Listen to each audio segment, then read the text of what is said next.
Right, good morning everyone. I've decided to make a short revision video for acids, bases, and alkalis. Now I'm not going to be trying to cover the whole specification for this topic. I'm just going to cover the main principles and ideas that I think might come in the exam. So whenever I start a new topic, I feel it is always very useful to know the main words correlated to it. So, an acid is a chemical that will release H+ ions, whereas an alkali is a chemical that will accept these H+ ions. Now, when I started, I had a lot of trouble differentiating between a base and an alkali, but it's actually quite simple. A base is a non-soluble, non-water-soluble alkali, which means that if we place a base in water, it will not dissolve, but if we place an alkali in water, it will dissolve. Now, to differentiate between these, we have something known as the pH scale.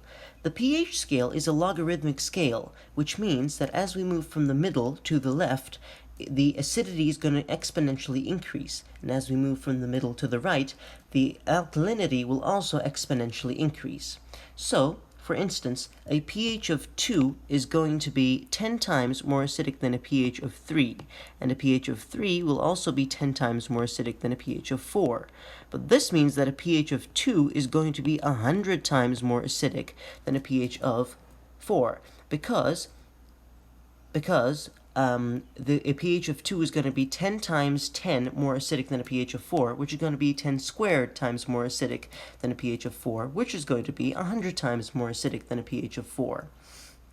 Now, we can use something known as universal indicator to tell us what pH a given chemical is at. So, if we place some universal indicator solution in some acid, some very, very strong acid, it will turn a bright red. Whereas, if we place it in a very, very strong alkali, it will turn a very deep purple. So, each color over here will represent a different pH, and we can use this to tell what pH a given chemical is at. Now, a little bit about how they are made and what these acids, alkalis, and bases make. So, a metal oxide is basic. So if you have a metal and it is oxidized, it is going to be basic. However, if you have a non-metal oxide will be acidic.